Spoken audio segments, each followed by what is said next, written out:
Olá pessoal, estaremos dando aí continuidade aí no nosso estudo, no nosso curso de extensão, ensino religioso e a diversidade religiosa. Esse estágio é um curso do estágio híbrido de extensão do ensino fundamental. Então você aí que ainda não se inscreveu aí no canal, se inscreve aí no canal, dê um joinha aí, ative o sininho para você ser avisado aí as próximas aulas aí que serão ministradas durante este curso. Dessa vez nós estaremos na aula 2, estaremos falando sobre conceitos religiosos. Quais os conceitos religiosos que nós temos? O curso é Licenciatura em Ciência da Religião, o estágio do ensino fundamental. O público-alvo desse curso são todas as idades. O polo é o polo de Coronel Fabriciano, Minas Gerais. Eu sou o aluno Kleber Oziel Rodrigues. Meu RU é 1313733. O livro de referência para este curso é o Livro das Religiões, e você pode estar aí pesquisando, você pode estar aí, se aprofundando mais aí nos assuntos que serão abordados durante todo este curso. Conceitos religiosos. O que são conceitos religiosos? Os conceitos religiosos podem ser divididos de modo geral em três tipos. Então, nós vamos dividir os conceitos religiosos em três tipos. Primeiro, conceitos sobre um Deus ou vários deuses, né? Nós temos esse conceito aí dentro da religião, conceito onde algumas religiões adoram um só Deus e outras religiões acabam adorando aí vários deuses, né? Então nós estaremos falando aí sobre conceitos, né, sobre um Deus ou vários deuses, e nós temos também o conceito do mundo e o conceito sobre o homem. Então, esses três conceitos, né, religiosos, nós estaremos aí abordando sobre cada um deles.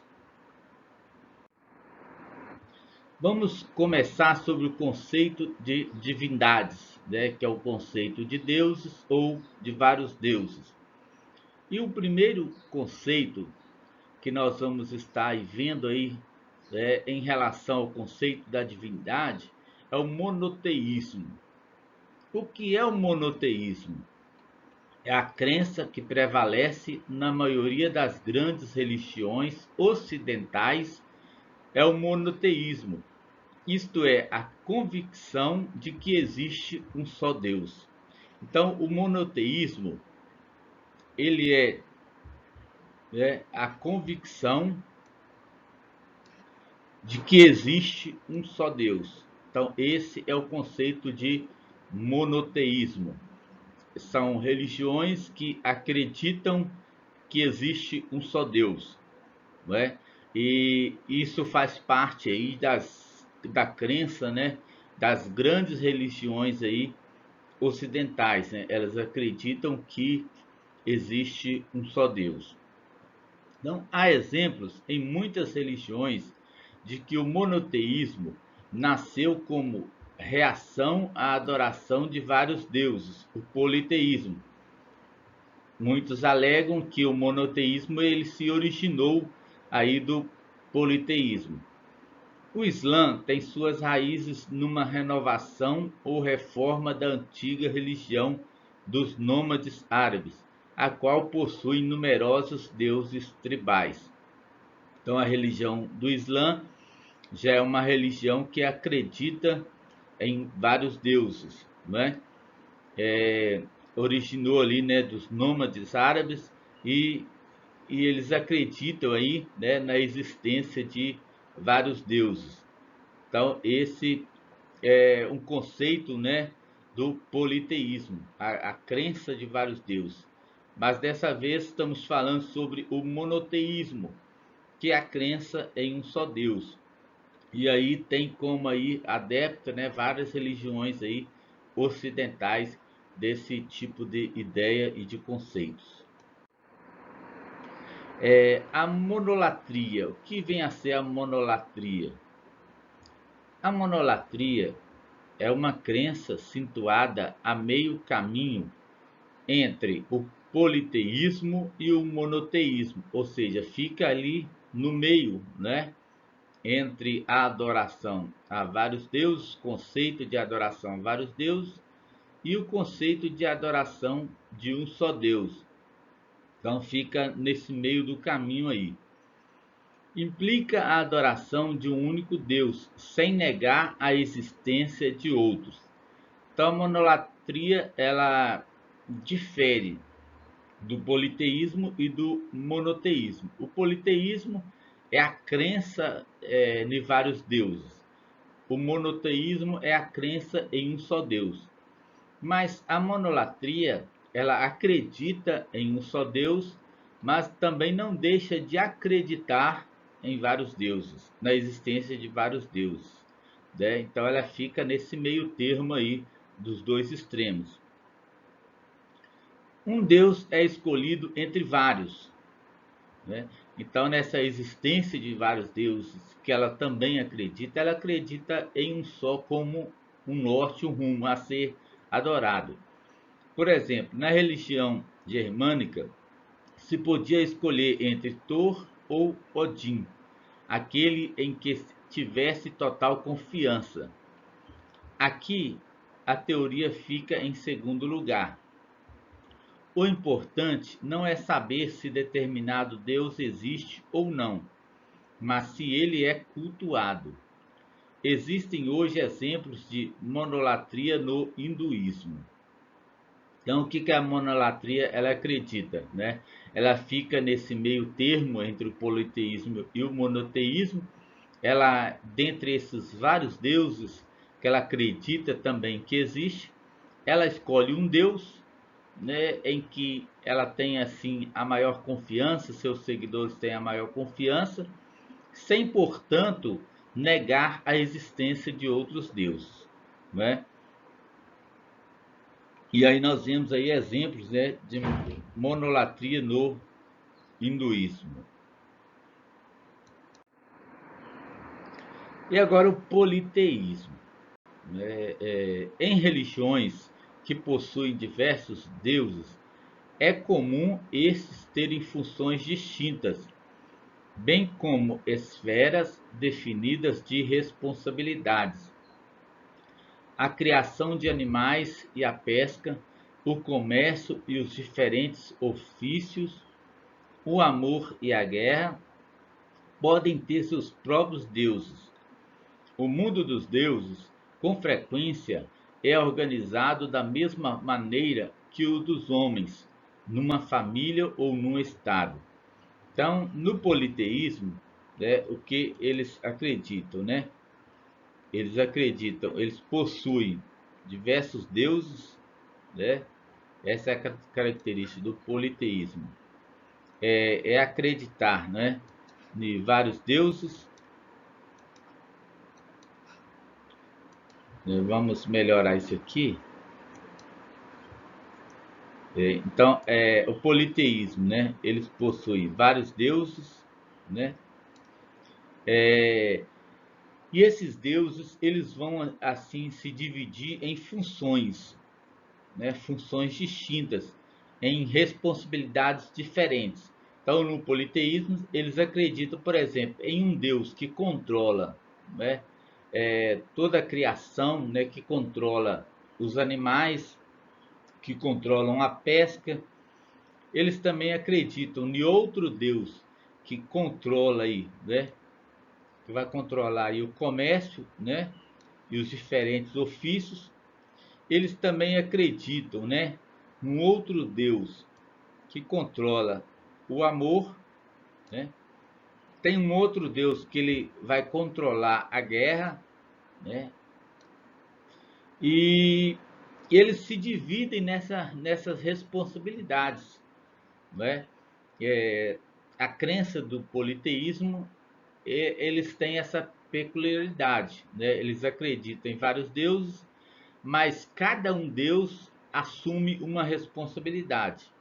Então tem o Deus da fertilidade, né? Tem o Deus da saúde, tem o Deus do amor, da pesca, né? Dos animais, do comércio, e assim vai se dividindo, né? Essa organização aí. Então eles se organizam, né?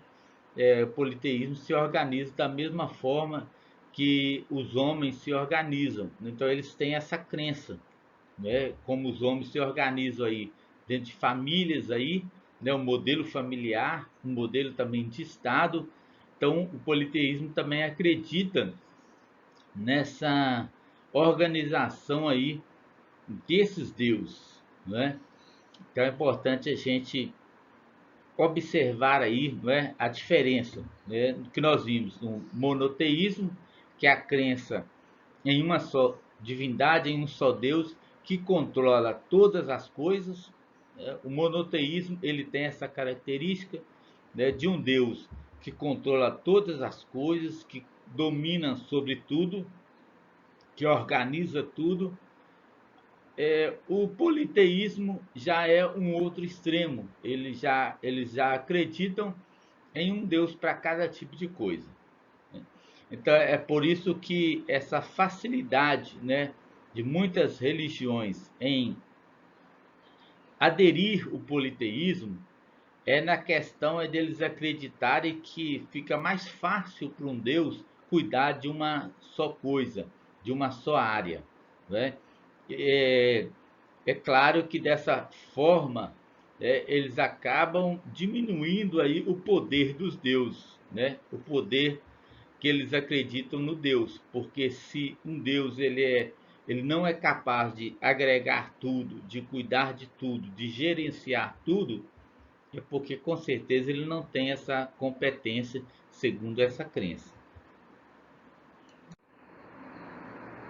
Alguns pesquisadores acreditam que as divindades indo-europeias, isto é, indianas, gregas, romanas e germânicas, se estruturaram em três classes baseadas na sociedade da época: o monarca, que muitas vezes era também sacerdote; a aristocracia, que eram os guerreiros; e os artesãos, agricultores e comerciantes.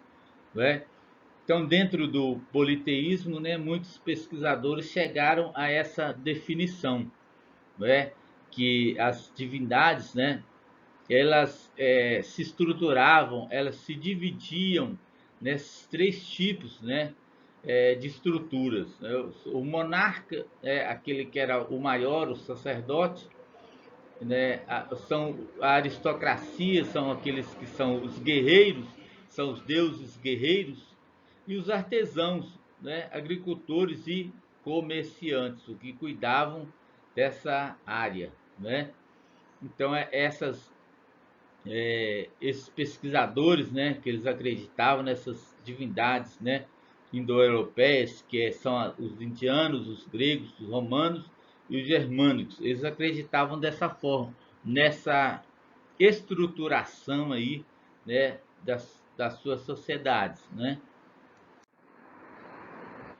Era comum as pessoas venerarem o Deus que ocupava o mesmo lugar que elas na escala social. Então, o que, que vem a ser isso? Né? As pessoas elas tinham uma tendência, né, de acreditar no Deus que estava ali na mesma classe social que elas. Se elas fossem uma classe social aí, né, é, da alta sociedade, né, galgava aí os padrões altos da sociedade, eles acreditavam também que o seu Deus era também poderoso e também estava ali naquele mesmo nível social, né? Pelo lado social também da classe trabalhadora, da classe, né, a classe média, a classe pobre, eles também acreditavam que o seu Deus também estaria na mesma condição ali que eles, né? Geralmente o Deus Supremo é o Deus do céu. Isso não implica que ele habite o céu mas que se revele no firmamento e nos fenômenos associados à abóbada celeste. Em muitas religiões, o Deus do céu faz par com uma divindade feminina. Então esse politeísmo, né? Eles têm essa crença em acreditar, né? Que esse Deus que habita nos céus, né?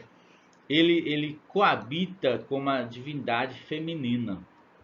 Então eles têm essa crença em relacionar um Deus, né, com uma deusa, com uma divindade feminina. Eles não acreditam numa divindade só masculina, eles acreditam que existe também a divindade feminina. Então eles colocam Deus no mesmo patamar humano, né? É, colocando aí esse gênero de masculino e feminino com relação aos deuses. Então essa é a crença do politeísmo. Eles acreditam que o Deus também ele tem aí o seu gênero masculino e feminino. Então a imagem, né, do casal céu e mãe terra é de fácil compreensão para uma sociedade agrária. Então a sociedade, né, aquele que vive ali no campo, né, eles têm essa compreensão, né, que existe um Deus do céu e existe também um Deus que controla aí toda a agricultura, toda a terra.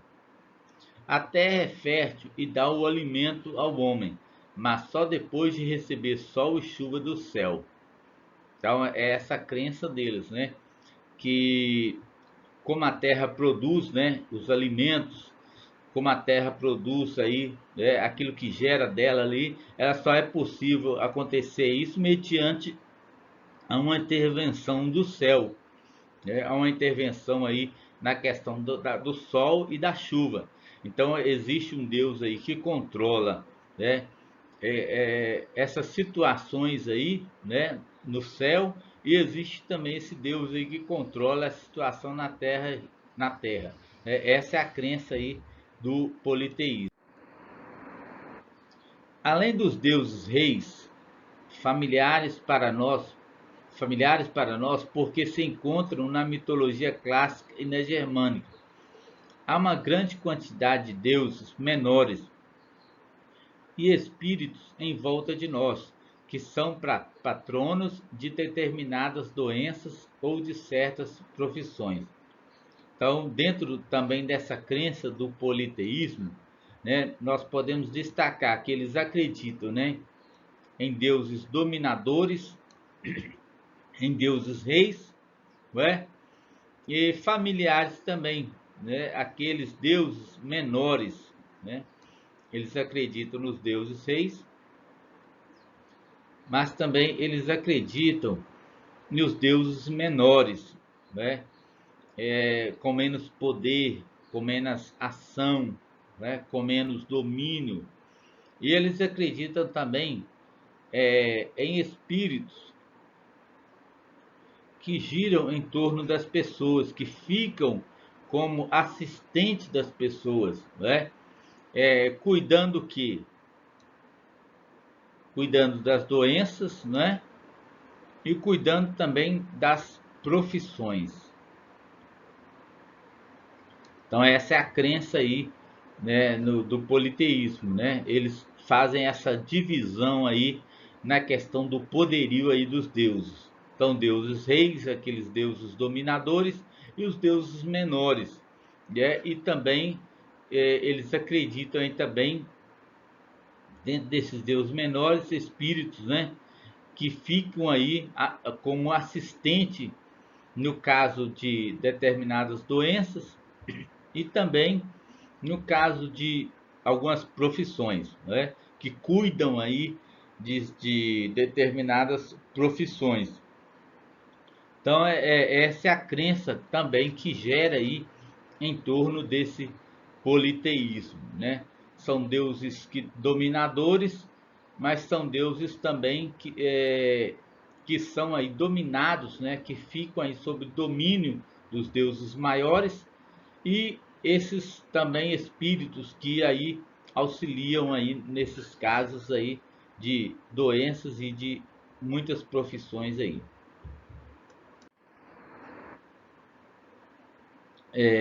Agora vamos para o panteísmo. O panteísmo é uma crença que difere tanto do monoteísmo como do politeísmo. Aqui a principal convicção é que Deus, ou a força divina, está presente no mundo e permeia tudo o que nele existe. O divino também pode ser experimentado como algo impessoal, como a alma do mundo ou um sistema do mundo. O panteísmo costuma ser associado ao misticismo, no qual o objetivo do mortal é alcançar a união com o divino. Então vamos ver, né, o que isso quer dizer para nós aqui. Então nós temos aqui, né, o panteísmo. O panteísmo, o que é o panteísmo, né?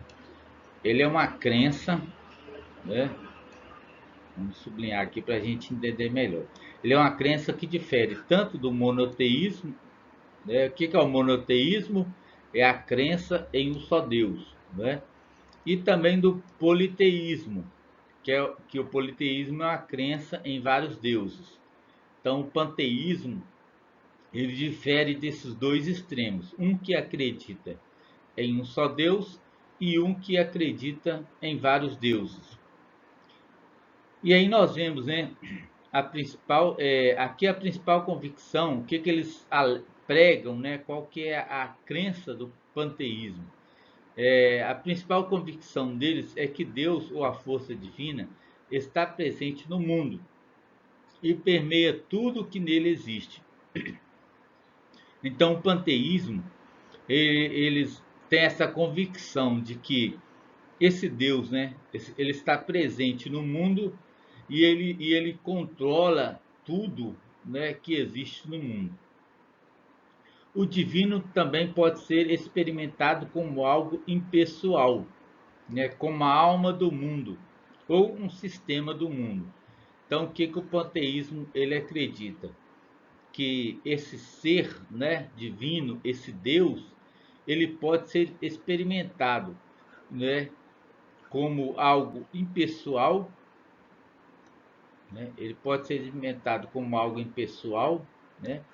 Ele pode também ser experimentado como a alma do mundo ou o sistema do mundo, né? Então ele pode obter essas três formas aí, né? Essas três manifestações. O panteísmo costuma ser associado ao misticismo, no qual o objetivo do mortal é alcançar a união com o divino, né? Então ele trabalha nesse conceito, né, de que é possível ao homem alcançar essa união aí com esse Deus, com o divino, né? Então o panteísmo, né, só reforçando aqui, é uma crença que difere tanto do monoteísmo como do politeísmo, né? A sua principal convicção é que Deus, ou a força divina, está presente no mundo e permeia tudo que nele existe, né? Ele pode também ser experimentado como algo impessoal, como a alma do mundo ou sistema do mundo, tá? E ele também, né, se associa ao misticismo, essa crença em que o humano ele pode entrar aí em contato aí com o divino, né? Vamos caminhando aí mais um pouquinho, né? O animismo e crença nos espíritos. E aí nós temos agora o animismo, né? Já falamos sobre o monoteísmo, sobre a monolatria, né?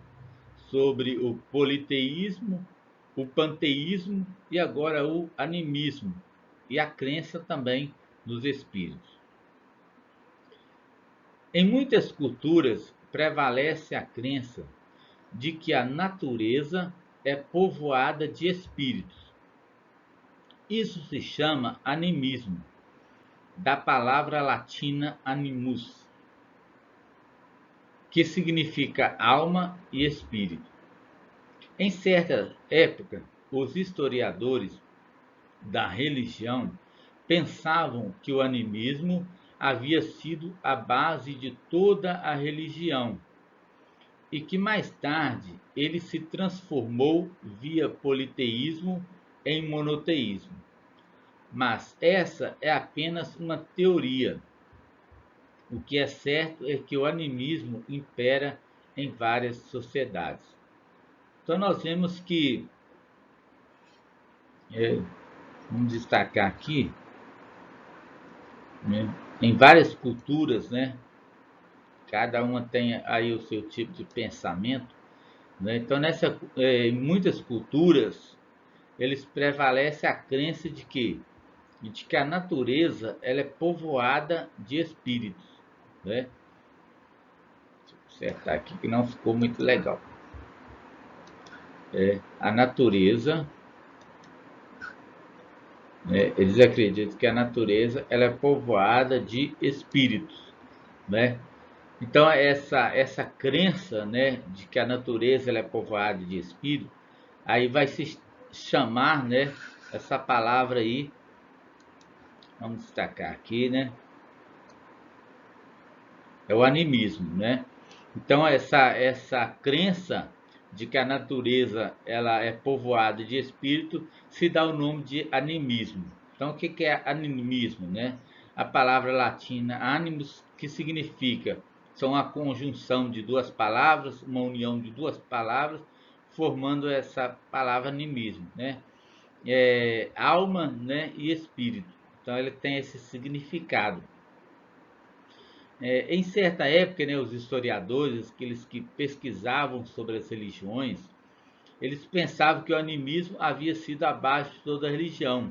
E aí que mais tarde se transformou, né? Eles acreditavam que o animismo ele se transformou em monoteísmo ou em politeísmo, né? Mas isso não passa de uma teoria, tá? O que nós sabemos é que esse animismo ele faz parte aí de muitas sociedades, né? Essa crença é, de que a natureza ela é povoada de espírito, essa crença aí ela acaba fazendo parte aí, não é? É, de muitas sociedades, de muitas culturas que acreditam dessa forma aí. E essa ideologia, né? Essa ideia de que a natureza é povoada de espíritos, aí se encaixa aí muito mais aí, né, no politeísmo do que no monoteísmo, né? Porque o politeísmo eles acreditam nessa ideia aí de que, né, a adoração aí de vários deuses, né? Então esse é o conceito de animismo, né? E o conceito também aí, né, que acreditam nessa forma aí, né?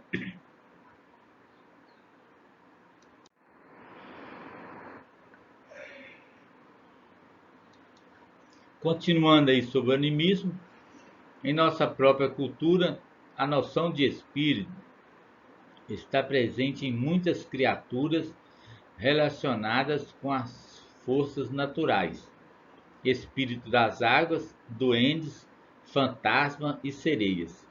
Os espíritos dos mortos também continuam a desempenhar um importante papel na África, na América Latina, na China e no Japão. Então vamos entender isso aí, né? Na nossa própria cultura, a noção de espírito está presente em muitas criaturas relacionadas o quê? Com as forças naturais, ou seja, né? Ali tem ali o espírito das águas, né? A crença nesse espírito das águas, né? O espírito que domina as águas. Tem essa crença aí nos duendes. Tem também muitos que acreditam aí nos fantasmas, né? São várias histórias, né? Várias historinhas aí contadas aí, muitas vezes até mesmo para as crianças sobre fantasmas, né? e o entendimento também que eles têm também no caso aí das sereias, né? Os espíritos mortos também continuam a desempenhar um importante papel na África. Então não basta, né, o espírito daqueles que controlam os vivos, né? Existem também os espíritos que assistem os mortos e eles desempenham, né, um importante papel na África, na América Latina, na China e no Japão. Então são vários países, né, que acreditam dessa forma aí, né, nesse animismo, nesse domínio, né, dos espíritos que controlam, acreditam que controlam aí essas esferas aí, não é? Que atuam nesses diferentes estruturas, né? Nessas diferentes situações aí que envolvem aí, né? A natureza, é, e que tem o controle aí, não é? Sobre cada parte aí da natureza. Então eles acreditam nessas manifestações, né? Desses espíritos. Continuando ainda no animismo, né? Nós vemos o seguinte: normalmente as características dos deuses são mais individualizantes e definidas com mais clareza que a dos espíritos, e as divindades em geral têm nome, mas em inúmeros casos é difícil distinguir de imediato entre deuses antepassados e espíritos. Todos são expressões da força sobrenatural que banha a existência. A ideia de uma força ou um poder que regula todos os relacionamentos na vida humana e na natureza predomina sobretudo nas religiões primas. Os historiadores da religião costumam usar o vocábulo polinésio mana para descrever essa força que precisa ser controlada ou aplacada. Então vamos entender isso aqui. No animismo, né, eles acreditam, né, que os deuses são caracterizados, né, é, são mais individualizados, né, tem essa característica da individualidade. Né, e eles são definidos também com muito mais clareza, se define aí uma ação, uma atuação ou até mesmo o próprio Deus. Essa divindade, né, tem essa facilidade aí nessa definição, mais nessa divindade do que nos próprios espíritos, naqueles espíritos, né, que eles acreditam aí que controla a natureza. E sempre, né, essas divindades, eles têm um nome, né? Toda a divindade, né, ali do animismo, né, eles acreditam que todas essas divindades, né, elas possuem um nome, que é diferente dos espíritos. Né? Eles acreditam que os espíritos têm esse controle na natureza, mas eles não definem aí também um nome para esses espíritos. Né? Já os deuses já têm aí os seus nomes já definidos. Mas em inúmeros casos é difícil distinguir de imediato entre Deus, antepassado e espírito. É, eles conseguem, né, identificar com a facilidade o nome, mas eles têm uma certa dificuldade aí de, né, de uma ação imediata, de diferenciar essa ação, né? É os deuses, é os antepassados ou é os espíritos aí que estão agindo, né? Sem essa dificuldade. Todos são expressões da força natural que banha a existência. Então, de uma certa forma, para que não haja ali, né, uma dúvida, uma confusão aí, eles acreditam que, de qualquer forma, né, aquilo que está acontecendo na natureza, de qualquer forma, é a ação de um Deus no espírito ou de algum antepassado. Né? Mesmo que de imediato eles tenham essa dificuldade de fazer aí essa separação, né, essa identificação de imediato, mas eles acreditam que, de qualquer forma, né, foi uma força sobrenatural que interagiu naquela situação. Né? A ideia de uma força ou um poder que regula todos os relacionamentos na vida humana e na natureza predomina, sobretudo, nas religiões primas. Né? Nós vamos estar conhecendo depois um pouco, né, o que é religiões primas. Então, aqui os pesquisadores, né, da religião, os historiadores, os cientistas da religião, que são os estudiosos que estudam as diversas religiões, eles costumam usar o vocábulo polinésio, mana, para descrever essa força que precisa ser controlada ou aplacada. Então, quando essa força, né, quando essa manifestação na natureza, quando ela ocorre de maneira enérgica, de maneira negativa, como um desastre, alguma coisa assim, eles acreditam que é um Deus ou um espírito que está irado e que ele precisa ser aplacado. Né? Ele precisa aí ser, né? Eles precisam aí fazer algum sacrifício, alguma coisa que venha aplacar a ira desse Deus. Né? Segundo eles, o Deus está irado com os homens, não é? Com as ações humanas, e então eles precisam aí de fazer algum tipo de sacrifício para aplacar essa ira desses deuses.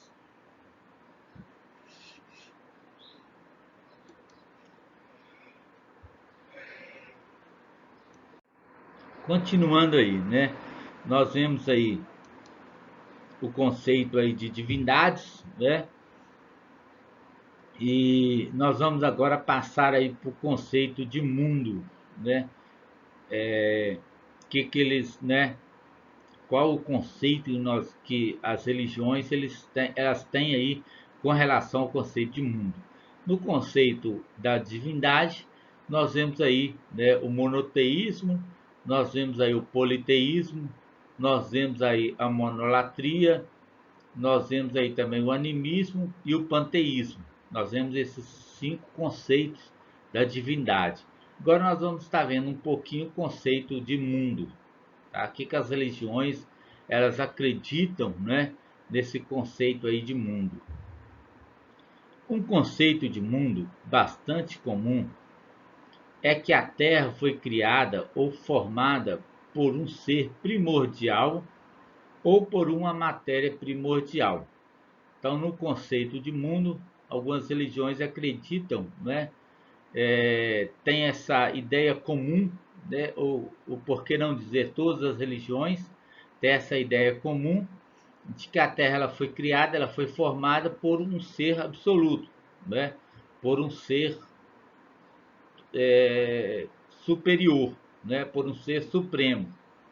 Então esse é um conceito que eles têm de mundo, né, da criação do mundo, né, que a criação do mundo ela foi realizada, ela foi idealizada por um Deus supremo, um Deus superior.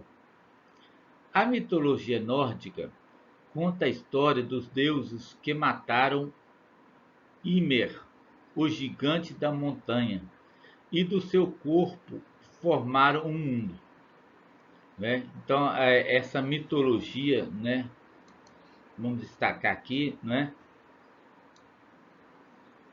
a mitologia nórdica, né, que ela acredita? Ela acredita, né, que a criação do mundo ela veio através desse processo aí, né, que os deuses, né, eles mataram o Ymer, que é chamado, né, o gigante da montanha, e através do seu corpo, né, do corpo desse gigante da montanha, né, eles formaram o mundo, né? Então eles vão acreditar dessa forma, né, que a formação do mundo, né, a formação do mundo, ele se originou através aí desse processo, né? Os deuses mataram esse gigante, né, da montanha chamado Ymer, e dessa forma, através do seu corpo, formaram o mundo. Vamos numa outra aí, mitologia, né? essa mitologia nórdica, né? E aí a outra mitologia, que é a mitologia dos gregos, né? Vamos ver o que os gregos aí acreditavam, né? Eles imaginavam o mundo como uma confusa massa, um caos, né? Imaginavam o mundo dessa forma, como um caos. E que ele foi organizado por um poder divino e se transformou no mundo ordenado que hoje conhecemos, o cosmos. Então, os gregos, eles já pensam diferente aí, né, da mitologia nórdica, né? Eles já imaginavam, né, que o mundo ele foi criado, né? Ele existia num imenso caos, né? E que esse caos ele foi organizado por um poder divino. Então eles têm essa crença que esse poder divino foi que organizou toda esse caos, né, que existia no mundo, tá? E através disso aí se transformou em um mundo aí organizado, né? Então existia o caos e aí esse poder divino pegou esse caos e se organizou de uma forma aí que se tem aí o mundo, o cosmos aí criado. Então essa é a mitologia, né? A mitologia grega. Eles acreditam dessa forma aí. A criação pode ser vista ainda como uma espécie de nascimento, semelhante ao dos seres humanos e animais. Então, dentro dessa mitologia grega também, eles acreditam que, né, que essa criação ela pode ser vista como uma espécie de nascimento. Né? Eles acreditam que a criação ela veio através de um nascimento, né? Semelhante aos seres humanos e animais. Então, da mesma forma que existe o nascimento humano, né, o nascimento também de animais aí, eles acreditam que a própria criação, a Terra, o mundo, ele também veio dessa forma também. E aí vamos ver aí uma outra ideia aí, né? Uma ideia do Egito Antigo, né? O que o Egito Antigo acreditava? Nós temos aí a ideia, né? Da civilização nórdica, né? E nós vamos ver aí a ideia agora no Egito Antigo, né? Circular, fica melhor para a gente separar direitinho, né? O que eles entendiam? Circulava a ideia de que o mundo tinha saído de um ovo, né? Então o Egito Antigo ele acreditava na criação do mundo, que esse mundo ele nasceu de um ovo. Ao passo que a religião Shito explica que as ilhas japonesas são os filhos do divino casal que criou o mundo. Então, o Egito Antigo ele acreditava, né, que o mundo, né,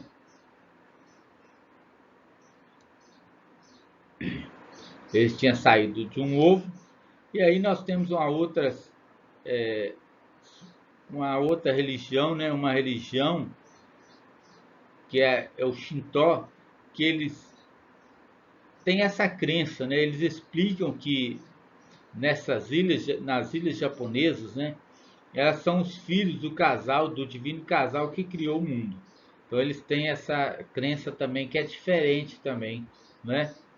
É, aí desse entendimento aí dos gregos e da civilização nórdica. Então no Egito antigo tinha essa essa ideia, né, dessa religião Shinto, que eles acreditavam que as ilhas japonesas são os filhos do casal que criou o mundo. Então eles acreditavam dessa forma, né? Já aí na civilização, né? Aí nos povos, são os povos judeus, né? E os povos cristãos, que eles acreditavam? A história da criação contada aos judeus e cristãos no livro de Gênesis não menciona nenhum material ou substância primordial. Conta de uma criação feita do nada. É por meio da palavra falada que a criação ocorre. Deus disse: haja luz e a luz se fez. Então, há há uma enorme diferença nesse conceito de mundo de algumas civilizações, algumas religiões, né? Algumas ideologias, né? Como nós vimos aí a ideologia nórdica, né? A ideologia grega e agora do Egito Antigo, sempre associando a criação da terra, do mundo, a uma matéria, né? A algo aí que se originou essa criação. Já? Mas entre os judeus e cristãos, né? Entre no cristianismo e no judaísmo, eles já acreditam de uma outra forma. Eles acreditam na criação ali descrita ali no Gênesis, não é? No livro da Bíblia ali em Gênesis. O que consta lá? O que está escrito aí nessa história da criação em Gênesis, né? Eles pregam, né? Difundem a ideia de que a criação ela veio do nada, apenas por uma palavra de Deus, né? Acreditam num Deus supremo, num Deus que controla todas as coisas, num Deus dominador, e que a partir, né, dessa palavra falada por Deus veio a criação de todas as coisas, né? Nós vemos aí descrito aí essa criação aí feita em 6 dias, né? Sendo que em cada dia foi criado aí um aspecto da natureza, né? O sol, a lua, as estrelas, né? Os animais, os peixes, não é? Toda essa criação ela foi dividida aí em 6 dias, tá? E na descrição do Gênesis indica que no sétimo dia Deus veio a descansar de tudo que ele criou, né? Então, essa é a história, né? Que está registrado ali, né, em Gênesis, e que aí os povos, né, tanto os judeus como os cristãos, né, eles acreditam nessa forma da criação. Então esse é o conceito de mundo aí, né, dividido aí nessas civilizações, não é? Cada uma tem a sua crença aí na criação do mundo de uma forma diferente, não é? Muitas religiões também têm crenças a respeito do fim do mundo, que a mitologia nórdica chama de Ragnarok. A Terra que foi criada e organizada está sob a constante ameaça das forças do mal, as quais querem destruir o sistema do mundo e um dia irão imperar. O cristianismo e o islã veem o fim do mundo como algo intimamente relacionado ao julgamento divino. Então vamos entender essa parte aqui, né? Dentro das religiões, né, quando eles partem para o entendimento do fim do mundo, né, nós estamos aí dentro do conceitos de mundo. Então, quando nós vemos aí essa crença na criação do mundo, várias diferenças, né, várias crenças com relação à criação do mundo. E agora nós vamos ver com relação ao fim desse mundo, né, ao fim dessa criação. Então, muitas religiões elas têm crença a respeito do fim do mundo, né? O que a mitologia nórdica ela acredita, né? Ela chama de Ragnarok, que é a crença do fim do mundo. Então, o que ela acredita? Que a Terra, né, que foi criada e organizada, ela sempre está ali em constante ataque das forças do mal, né? Há uma força do mal que entra ali em conflito, né, em ataque aí constantemente aí com a Terra, com essa Terra que foi criada, né? E eles querem sempre na intenção de destruir esse sistema do mundo, tá? E eles acreditam que um dia isso vai acontecer, né? Que essas forças do mal elas vão imperar, elas vão ter o seu êxito, né? Elas vão ter o seu sucesso na destruição aí desse sistema do mundo, tá? Já o cristianismo, né?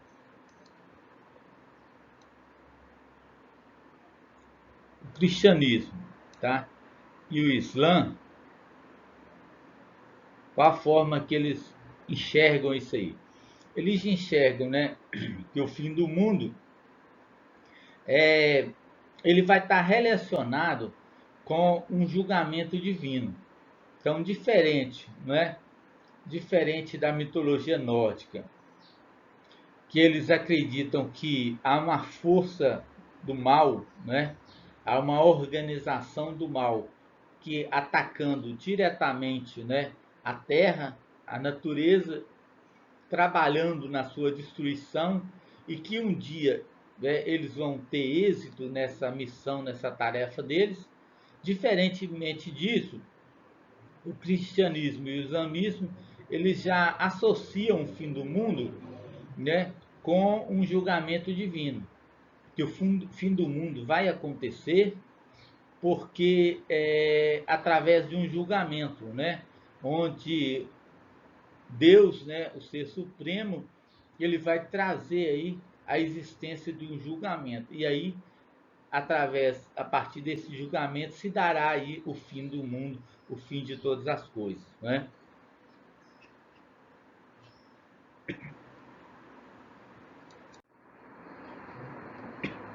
As religiões da Índia, da mesma forma, adotam a ideia de que o mundo teve um início e um dia vai perecer. Mas esse é um processo que se repete perpetuamente, num ciclo eterno sem começo nem fim, assim como o dia se torna noite e depois outra vez dia. Então, as religiões da Índia, as religiões indianas, qual a forma que elas acreditam, né? Elas acreditam que da mesma forma existe o dia e a noite, assim também a criação do mundo e o fim do mundo se dará também dessa forma aí perpetuamente, né? Sempre num ciclo, né, contínuo se dará, né, o início do mundo e o fim do mundo e aí isso vai se repetindo, né, constantemente. Nunca vai haver, né, um fim total, né? Sempre isso vai estar em constante ciclo, né? Nesse processo, né? Que ele vai se repetir aí perpetuamente, né?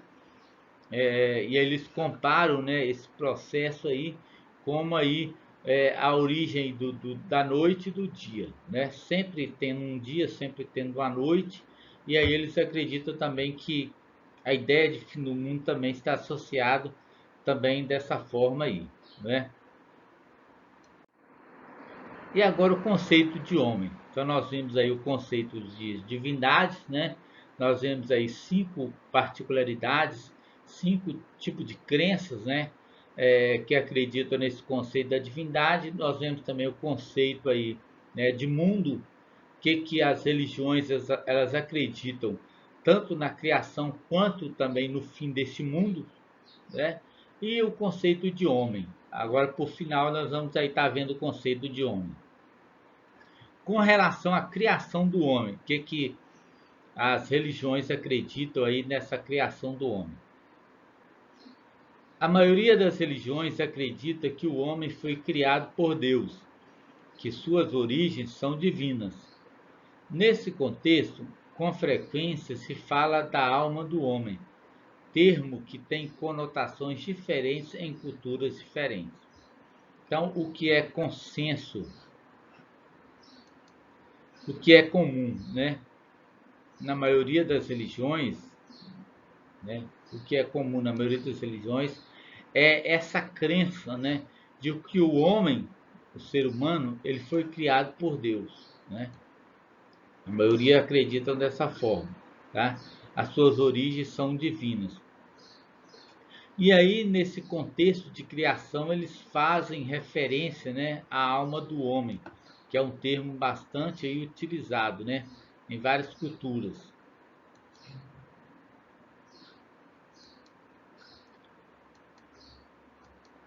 Né, várias culturas diferentes. Então, costuma-se apresentar a alma em contraste com o corpo, e muitas religiões mostram um dualismo, a convicção de que algo é dividido em dois, né?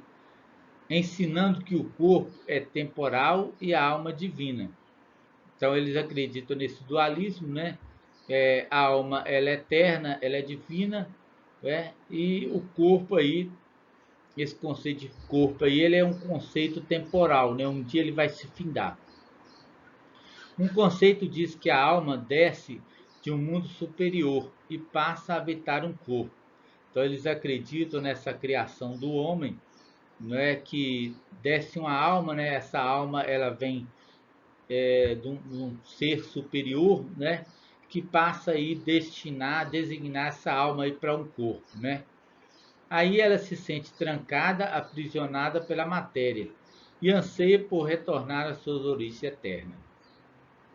Então eles têm essa crença, né? De que essa alma ela fica, né? Ela fica trancada, ela fica aprisionada dentro de uma matéria. Qual é essa matéria? O corpo, né? Então eles têm essa crença aí de que essa alma fica aprisionada aí por essa matéria, por esse corpo, né? Então esse é o conceito aí dessa criação do homem, né? Que muitas religiões têm, né? Elas, elas, elas acreditam, né? De forma diferente, né? Elas acreditam em situações diferentes, né? E muitas delas apresentam aí esse dualismo, essa diferenciação, essa separação entre alma e corpo, né? Que a alma, ela vem do ser superior, ela é imortal, e o corpo, ele é matéria, né? E ele acaba aprisionando essa alma aí que vem, né? Que ela é eterna, né? E que ela vem aí de um ser superior. Na história que o Antigo Testamento conta, a saber, né? Que Deus criou o homem do barro e soprou a vida em suas narinas. Encontramos outro conceito.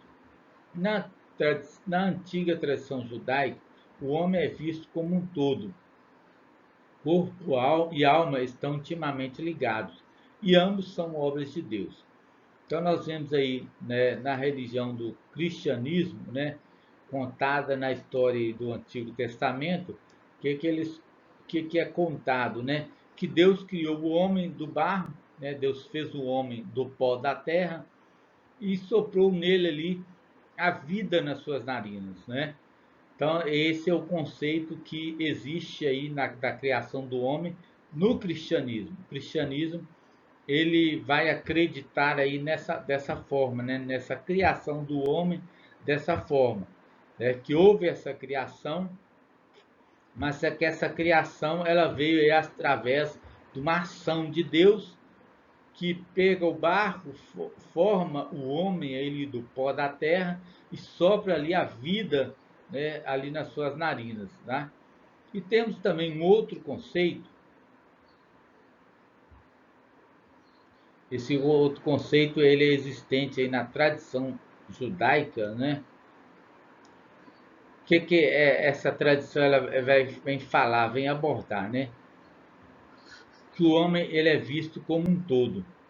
Corpo, alma estão intimamente ligados, não é? E ambos são obras de Deus. Então eles têm essa diferenciação, né? Então, dentro desse conceito de homem, né, nós podemos enxergar aí várias ideias, né, é, apresentadas aí por várias religiões. Cada uma acredita de uma forma, né, na criação do homem. Cada uma acredita como se deu essa criação, não é? Uns acreditam, né, que essa criação ela veio aí através de Deus, formando o homem do pó da terra, e outros acreditam aí dessa maneira, essa forma diferente, né? Cada um tem um conceito de homem, de criação do homem diferente, tá? E nós vamos ficando por aqui, né?